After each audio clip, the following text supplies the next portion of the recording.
साद को गिरफ्तार हुए तकरीबन 3 महीने गुजर गए हैं, जिसमें से 22 डेज़ वो फिज़िकल रिमांड में रहा है और बाकी का टाइम अभी वो जेल में है।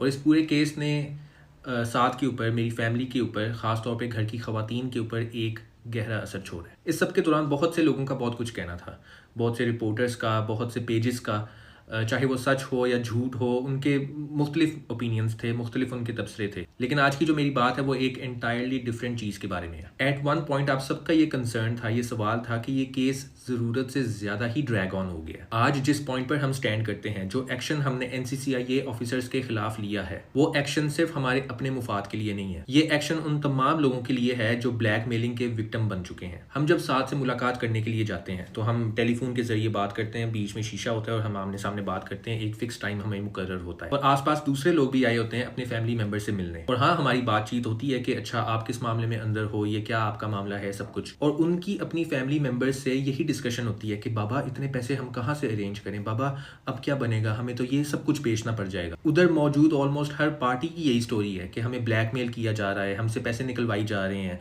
और इनको कभी कोई रिलीफ नहीं मिलता। उनके लोग तो 2-2 साल से वहाँ पे बैठे हुए हैं, 2-3 साल से वो वहीं पे हैं।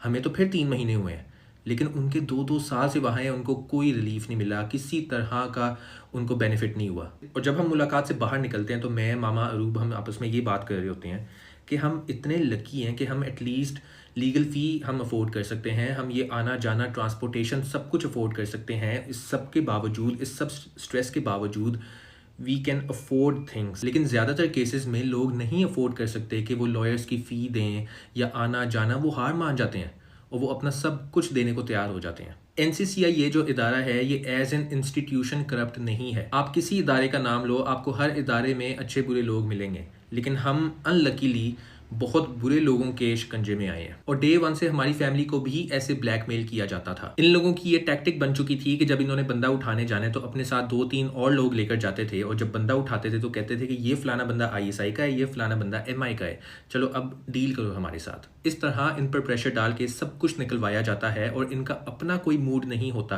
कि इस केस को लीगल चैनल के थ्रू लेकर चलें। और अभी भी जो एक्शन हमने NCCIA ऑफिसर्स के खिलाफ किया है वो एक लीगल चैनल के थ्रू ही किया है, जिसमें FIA एंटी करप्शन सेल ने हमारे साथ बहुत ज़्यादा ताउन किया। उन्होंने मुकम्मल हमारा इस मामले में साथ दिया है विद सब्सटेंशियल एविडेंस। और मेरा मकसद आप लोगों को इनकरेज करना है कि अगर आपको कोई थ्रेट करता है, आपको कोई ब्लैकमेल करता है, कोई ऑफिसर जिस भी रैंक का हो, आपने फ़ौरन एंटी करप्शन सेल को इन्फॉर्म करना है विद एविडेंस और वो आपका काम लाजमी करेंगे। दूसरी बात यह कि मेरी आप लोगों से एक रिक्वेस्ट है कि अरूब को इस मामले में फजूल में घसीटना बंद कर दें। अरूब और मेरी मदर ऑलरेडी बहुत ज़्यादा सफ़र कर चुकी हैं, बहुत ज़्यादा, आपकी सोच से भी ज़्यादा सफ़र कर चुकी हैं। और उनसे फजूल तरीन सवाल पूछना, उनको कंटिन्यूसली प्रोवोक करना और अजीबोगरीब न्यूज़ हेडलाइंस चलाना, क्योंकि आप लोगों का ये चलता है कि ये एक टाइम में ये मामला बिल्कुल ठंडा हो गया था, मीडिया में बहुत ठंडा हो गया था। आप लोगों ने सोचा कि चलो ऐसी खबर चलाते हैं जिसमें ये दोबारा इसमें स्पार्क आ जाए।